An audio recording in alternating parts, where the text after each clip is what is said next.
Hindi cinema में music industry की बात करते ही सबकी जुबान पर जिस शख्स का नाम सबसे पहले आता है वो नाम है मोहम्मद रफी का। हाल ही में मोहम्मद रफी की 100वीं बर्थ एनिवर्सरी मनाई गई।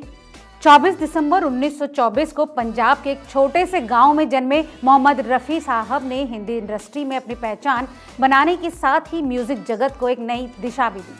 आज की इस रिपोर्ट में डालेंगे एक नजर सुरों के सुल्तान मोहम्मद रफी के करियर और जिंदगी से जुड़े कुछ अनसुने किस्सों पर।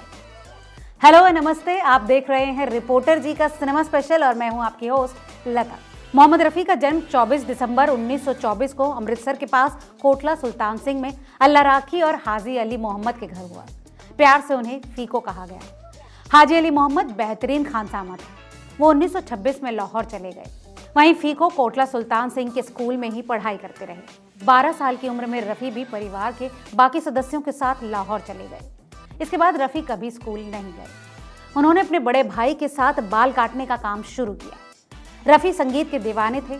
पिता संगीत के सख्त खिलाफ थे। इस वजह से वो चोरी छिपे ही गाते थे। ये किस्सा तो काफी मशहूर है कि लाहौर में एक तारा बजाने वाला एक फकीर आया करता था। इसका गाना सुनते सुनते रफी उसके पीछे पीछे चले जाते।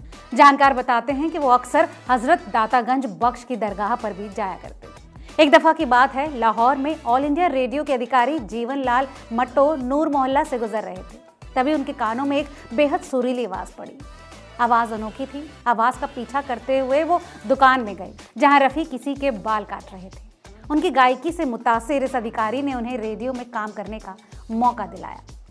एक बार लाहौर में उस वक्त के मशहूर गायक केएल सहगल के कार्यक्रम में बत्ती गुल हो गई। समय काटने और लोगों को बांधे रखने के लिए युवा रफी मंच पर आए।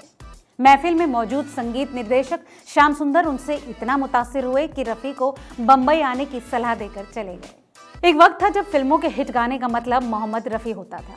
उनके न रहने के सालों बाद भी लोग उनकी आवाज और दिल जीतने वाले अंदाज के किस्से सुनाते नहीं थकते। इसकी एक मिसाल शम्मी कपूर के किस्सों में भी मिलती है। कहा जाता है कि जैसे मुकेश राज कपूर की आवाज थे, वैसे ही मोहम्मद रफी शम्मी कपूर की आवाज थे। सुजाता देव की किताब Mohammad Rafi a golden voice में शम्मी कपूर याद करते हैं, हम लोगों को तारीफ करूं क्या उसकी गाना रिकॉर्ड करना था। रात भर मैं सो नहीं पाया।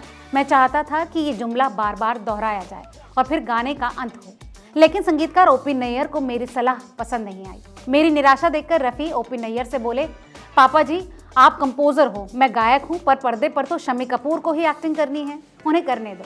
अगर अच्छा नहीं लगेगा तो हम दोबारा कर लेंगे। रफी साहब ने वैसे ही गाया जैसे मैंने सोचा था।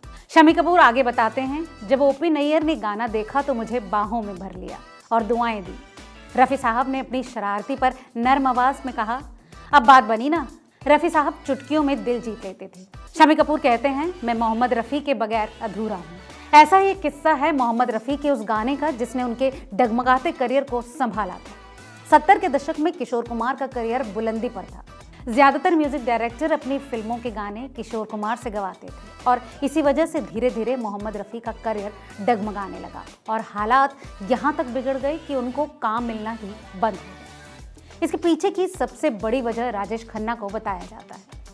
मीडिया रिपोर्ट्स में दावा किया जाता है कि 70 के दशक के सुपरस्टार राजेश खन्ना की फिल्मों के लिए उनकी पहली पसंद किशोर कुमार थे। ऐसे में जब भी कोई फिल्म डायरेक्टर राजेश खन्ना के साथ फिल्म बनाता तो उनके गाने किशोर कुमार को मिलना लाजमी सा हो गया।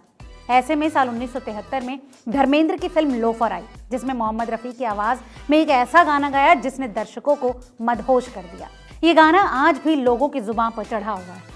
धर्मेंद्र और मुमताज पर फिल्माया गया फिल्म लोफर का गाना आज मौसम बड़ा बेईमान है आज भी संगीत प्रेमियों की जुबान पर है। बारिश के सुहाने मौसम में आज भी आपको कोई ना कोई ये गाना गुनगुनाते मिल ही जाएगा। इस गाने ने दर्शकों पर ऐसा जादू किया था कि सिर्फ इसी की वजह से कई लोगों ने फिल्म दोबारा देखी। जहां एक तरफ धर्मेंद्र और मुमताज की फिल्म ने रफी साहब के करियर को संभाला, वहीं उनके गाने ने फिल्म को जबरदस्त हिट बनाया।